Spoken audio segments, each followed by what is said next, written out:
Avez-vous déjà eu l'impression que, malgré toutes vos prières, malgré vos jeûnes et votre fidélité, il reste une zone d'ombre dans votre vie qui refuse obstinément de s'éclairer?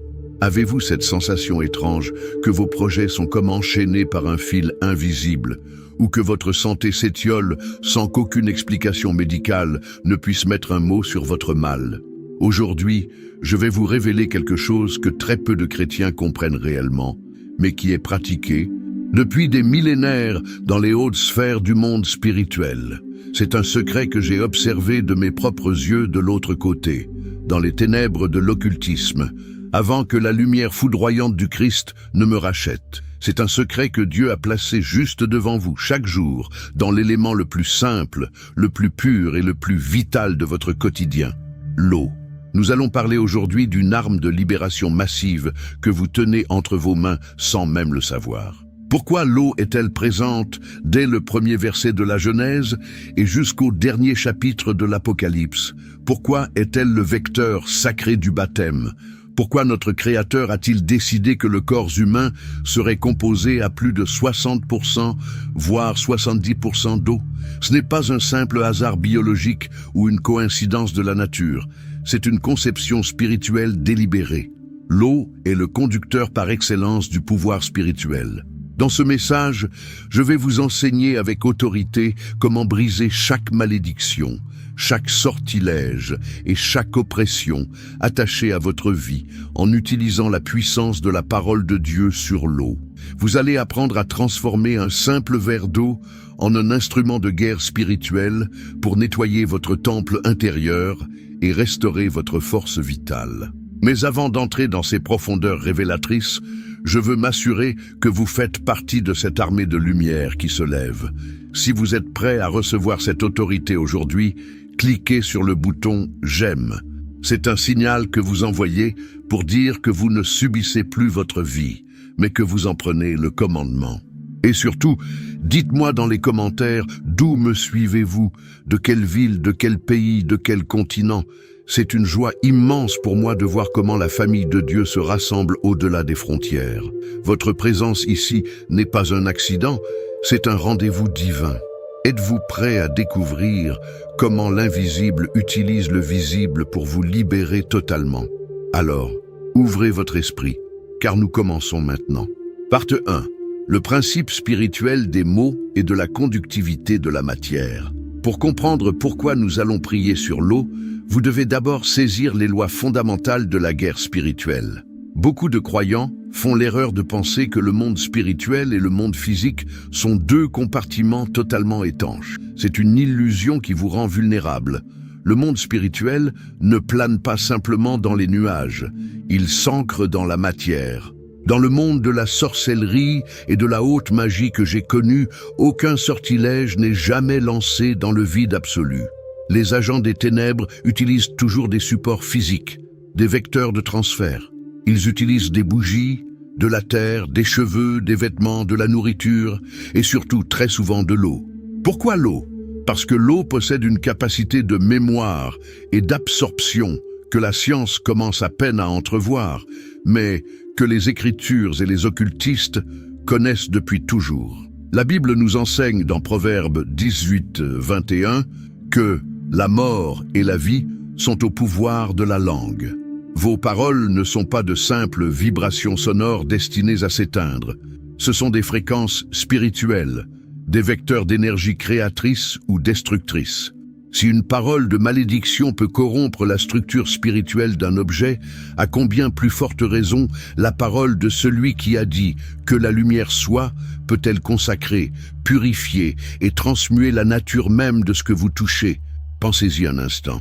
Si votre sang, vos cellules, votre cerveau sont majoritairement constitués d'eau et que vous libérez la fréquence de la parole de Dieu sur l'eau que vous allez ingérer, vous faites entrer la lumière directement au cœur de votre biologie. Vous ne priez pas seulement autour de vous, vous introduisez la délivrance en vous. C'est une collision de fréquences. Les ténèbres qui s'accrochent à vos émotions ou à votre corps ne peuvent pas supporter la vibration d'une eau qui a été scellée par le nom de Jésus. C'est là que le combat commence à être gagné. Partie 2, l'eau dans le plan de Dieu. une étude profonde des Écritures. Regardons maintenant les Écritures avec une lentille de combat spirituel pour asseoir votre foi sur un roc inébranlable. L'eau n'a jamais été un élément neutre pour Dieu. Dans Genèse 1:2, avant même que la lumière ne soit appelée à l'existence, il est écrit que l'Esprit de Dieu se mouvait au-dessus des eaux. L'eau est le premier élément de la création à avoir reçu le contact direct, la caresse et l'imprégnation de la présence de Dieu. Elle possède une affinité originelle avec le Saint-Esprit. Elle est faite pour porter la vie. Considérez les miracles les plus marquants. Pourquoi Dieu a-t-il choisi de séparer les eaux de la mer Rouge pour libérer son peuple? Il aurait pu les téléporter. Il aurait pu faire descendre un feu du ciel, mais il a choisi de commander à l'eau de s'ouvrir. Pourquoi le prophète Élisée a-t-il dit à Naaman, ce général puissant mais lépreux, d'aller se plonger 7 fois dans le Jourdain? Est-ce que l'eau du Jourdain avait des propriétés chimiques spéciales? Absolument pas. Mais lorsque l'eau est associée à une parole prophétique d'obéissance, elle devient un agent de miracle. La lèpre, qui est une image de la malédiction et du péché dévorant la chair, a dû céder devant une eau activée par la foi.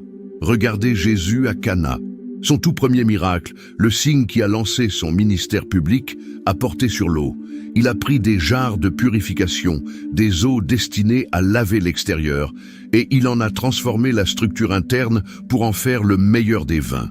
Il nous montrait par là qu'il est le maître de la structure moléculaire de la création.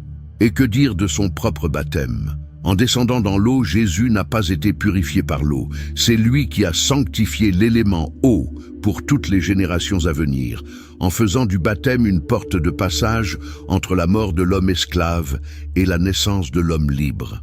Quand vous comprenez que l'eau est l'instrument de prédilection de Dieu pour marquer les transitions spirituelles, vous commencez à réaliser la puissance que vous tenez dans un simple verre d'eau. Partie 3. La stratégie de l'ennemi, les attaques par ingestion et infiltration. C'est ici que je dois vous apporter une révélation qui pourrait choquer certains, mais qui est vitale pour votre protection. Dans le domaine occulte, l'une des méthodes les plus dévastatrices pour lier une âme, pour briser un mariage ou pour instiller une maladie est l'attaque par ingestion. Les sorciers, les marabouts ou les praticiens de rituels maléfiques savent que s'ils peuvent faire entrer une substance consacrée aux démons à l'intérieur du corps de leur cible, le travail de destruction sera 10 fois plus rapide. Pourquoi? Parce que votre corps est le temple du Saint-Esprit, mais c'est aussi un écosystème spirituel. Lorsque vous mangez ou buvez quelque chose qui a été travaillé ou chargé négativement, vous introduisez un agent étranger, un cheval de Troie spirituel dans votre système. Cela crée un point d'ancrage légal pour les esprits d'oppression. Combien de personnes ont vu leur vie basculer après un repas suspect ou après avoir accepté une boisson de la part d'une personne envieuse? Ce n'est pas de la paranoïa, c'est une réalité de la guerre spirituelle. C'est précisément pour cette raison que Jésus rendait toujours grâce avant de rompre le pain ou de partager la coupe. Ce n'était pas un simple rite religieux pour remercier Dieu de la nourriture. C'était un acte de sanctification guerrière. En levant l'aliment ou la boisson vers le Père, Jésus neutralisait toute fréquence de mort et élevait la matière à la fréquence de la vie éternelle. Si vous vous sentez lourd, si vous avez des blocages persistants ou si vous sentez que votre énergie vitale est pompée, il est fort probable que des portes aient été ouvertes par ce que vous avez ingéré par le passé. Mais écoutez-moi bien, ce que la parole des ténèbres a tenté de lier, la parole de l'Éternel, qui est une épée à double tranchant, a le pouvoir absolu de le délier. Rien n'est irréversible pour celui qui sait activer le sang de Jésus sur les éléments de sa vie. Partie 4. Pourquoi l'eau absorbe le monde spirituel, la science de la foi. Approfondissons maintenant le pourquoi. Pourquoi l'eau est-elle si sensible? Si vous observez les cultures du monde entier, vous verrez que l'idée de l'eau bénite ou de l'eau de prière n'est pas une invention moderne. C'est une connaissance ancestrale. L'eau est un cristal liquide. Elle réagit à l'environnement. Si une maison est remplie de cris, de violence et de haine, l'eau qui s'y trouve, même dans les tuyaux, emporte une empreinte de chaos. Si au contraire, un lieu est rempli de louanges et de prières, L'eau sature cette atmosphère de paix. Certaines études ont montré que la structure des cristaux d'eau change radicalement selon qu'on lui envoie des paroles d'amour ou des paroles de haine. Imaginez alors l'impact quand vous ne prononcez pas seulement des paroles humaines, mais des déclarations célestes. Lorsque vous priez sur l'eau, vous réalignez les molécules de cet élément sur l'ordre divin original. Beaucoup de gens passent leur temps à chercher des délivrances spectaculaires, à courir après des prédicateurs célèbres, alors que Dieu a mis la solution dans leur cuisine. Ce n'est pas de la superstition. La superstition, c'est croire qu'un objet a un pouvoir en lui-même. La foi, c'est savoir que l'objet est un point de contact pour libérer le pouvoir de Dieu. Quand l'ombre de Pierre guérissait les malades, était-ce l'ombre qui avait du pouvoir? Non. C'était l'onction qui utilisait l'ombre. Quand vous priez sur votre verre d'eau, c'est l'onction du Saint-Esprit qui utilise l'eau comme véhicule pour pénétrer dans les recoins les plus profonds de votre être physique et spirituel. Parte 5. Le protocole de délivrance. Le pas à pas vers votre liberté. Je vais maintenant vous donner le protocole précis. Prenez cela très au sérieux. Ce n'est pas une récitation, c'est un engagement. Vous n'avez pas besoin d'être un pasteur ou d'avoir un titre religieux pour le faire. Vous avez besoin d'être un fils ou une fille de Dieu conscient de son héritage. Première étape, la préparation. Prenez un verre d'eau. Assurez-vous qu'elle soit propre. Installez-vous dans un endroit calme où vous pouvez parler avec autorité sans être interrompu. Ce verre d'eau va devenir votre autel de liberté. Deuxième étape, le contact de foi. Tenez le verre entre vos mains. Pourquoi? Parce que vos mains sont aussi des instruments de transfert d'onction. En tenant le verre, vous connectez votre esprit, votre intention et votre corps à l'élément. Regardez cette eau et réalisez qu'elle est sur le point de changer de nature spirituelle. Troisième étape, la proclamation d'autorité. Ne demandez pas au Seigneur de bien vouloir bénir l'eau. Utilisez l'autorité déléguée. Dites « Au nom de Jésus, je consacre cette eau ». Déclarez que cette eau devient un agent de nettoyage. Citez des promesses bibliques. Dites que comme l'Esprit se mouvait sur les eaux au commencement, l'Esprit se meut maintenant sur cette eau pour recréer ce qui a été détruit en vous. Quatrième étape, la consommation scellée. Buvez l'eau lentement. Pendant qu'elle descend dans votre gorge, visualisez la lumière du Christ envahissant votre système digestif, votre sang, vos organes. Visualisez chaque lien de sorcellerie, chaque dépôt maléfique, chaque semence de maladie être brûlée par le feu de Dieu qui accompagne cette eau sanctifiée. Ce n'est pas un simple geste de désaltération, c'est une transfusion spirituelle. Parte 6. Ce qui se passe dans l'invisible lors de cet acte. Vous devez comprendre l'impact de ce geste simple pour ne pas le sous-estimer. Au moment où vous buvez cette eau consacrée avec foi, un choc se produit dans le monde spirituel. Les démons qui se nourrissent de vos angoisses ou qui entretiennent vos maladies voient arriver une substance qu'ils ne peuvent plus habiter. C'est comme si vous jetiez de la lumière dans une pièce remplie de cafards. Ils n'ont d'autre choix que de fuir.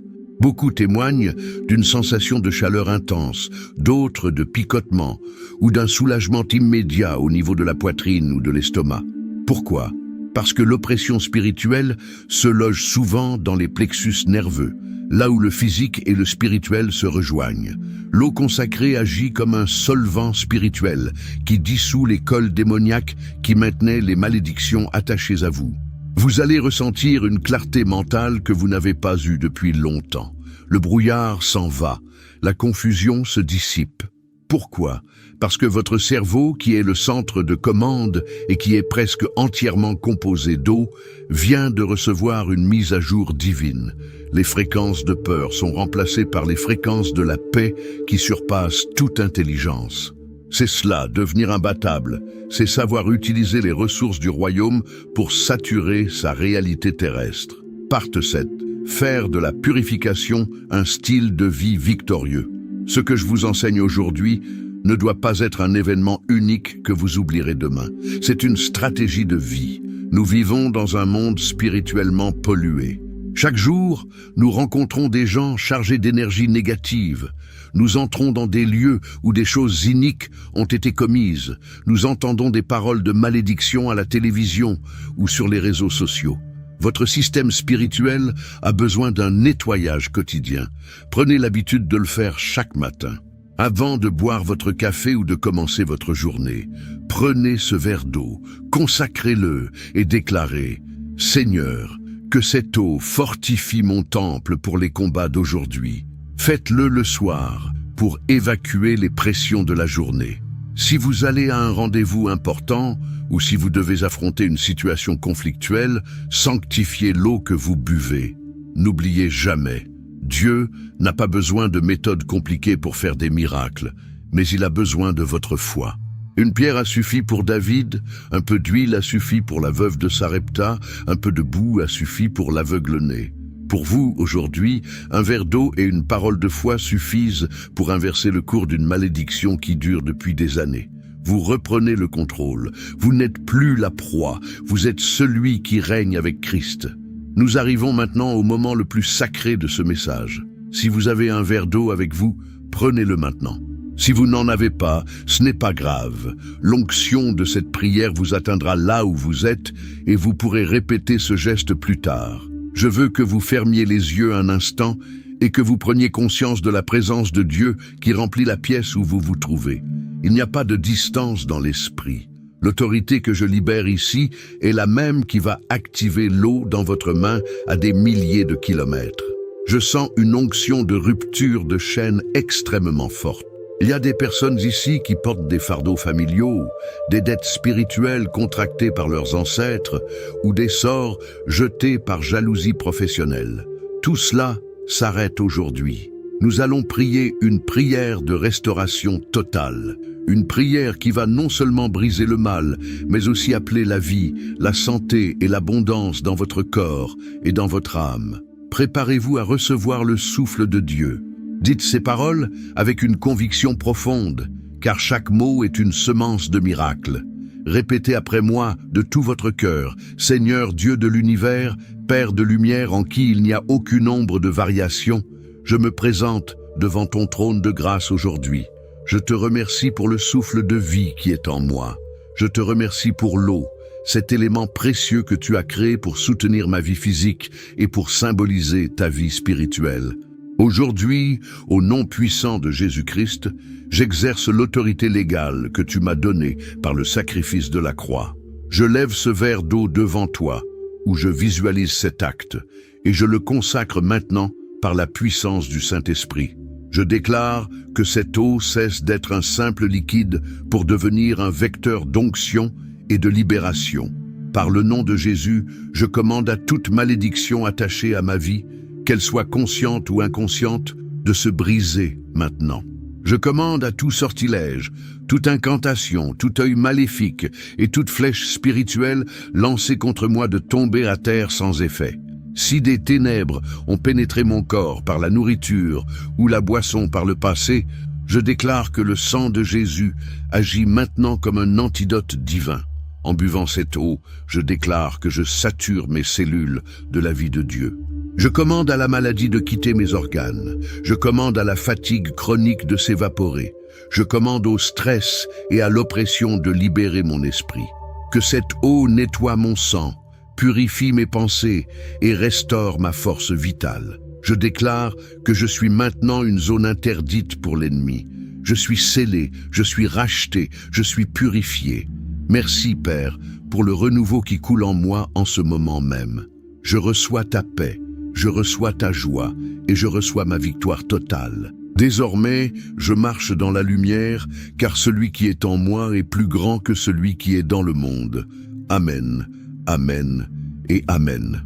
Mes frères et sœurs, vous venez de poser un acte spirituel d'une portée incalculable. Ne sous-estimez jamais ce qui vient de se passer. Le monde spirituel est régi par des lois, et vous venez d'activer la loi de la liberté en Christ. Maintenant que vous avez fait ce pas, il est essentiel de sceller cette victoire par votre parole. La Bible dit qu'ils l'ont vaincu par le sang de l'agneau et par la parole de leur témoignage. Je veux que vous preniez position publiquement. le monde invisible observe vos actions. Je vous demande d'écrire maintenant dans les commentaires cette phrase de puissance en lettres majuscules. Je déclare ma liberté totale et ma purification par le nom de Jésus. En écrivant cela, vous n'ajoutez pas juste un commentaire, vous signez votre arrêt de libération devant les témoins célestes et terrestres. Utilisez aussi cet espace pour partager vos expériences. Avez-vous ressenti une chaleur, un poids s'en aller, une paix soudaine? Vos témoignages sont des flèches qui abattent l'ennemi et des lumières qui guident ceux qui doutent encore. Soyez cette lumière. Racontez ce que Dieu fait pour vous, car votre victoire peut devenir la clé de la délivrance d'un frère ou d'une sœur qui lit ces lignes. Nous arrivons au terme de cet enseignement, mais ce n'est que le début de votre nouvelle marche. Vous sortez de cette vidéo plus fort, plus instruit et surtout plus redoutable pour le royaume des ténèbres. Vous avez maintenant une arme que personne ne peut vous enlever. Si ce message a résonné en vous, si vous sentez que vos yeux se sont ouverts sur une réalité nouvelle, alors je vous invite à vous abonner à notre chaîne. Nous publions chaque jour des contenus de haute valeur spirituelle pour vous aider à rester debout, à dominer dans la guerre spirituelle et à vivre la plénitude de votre destinée. Pensez également à partager cette vidéo. Il y a des milliers de personnes qui souffrent en silence, qui se sentent oppressées sans comprendre pourquoi. Soyez l'instrument de Dieu pour leur apporter cette solution simple mais puissante. Partagez-la dans vos groupes, à votre famille, à vos amis. Devenez un semeur de liberté. Je ne vais pas vous quitter brusquement. Prenez un moment pour savourer cette paix, respirez la présence de Dieu. Sachez que vous êtes aimés, que vous êtes protégés et que votre avenir est entre les mains du Très-Haut. Rien, absolument rien ne pourra vous séparer de l'amour de Dieu manifesté en Jésus-Christ. Restez ferme dans votre foi, gardez votre coupe pleine de son esprit et n'oubliez jamais, vous n'êtes pas né pour être vaincu, vous êtes né pour régner. Je vous donne rendez-vous très bientôt pour une nouvelle étape de notre voyage vers la victoire. Que la grâce du Seigneur vous accompagne à chaque pas. Restez dans la lumière et soyez bénis.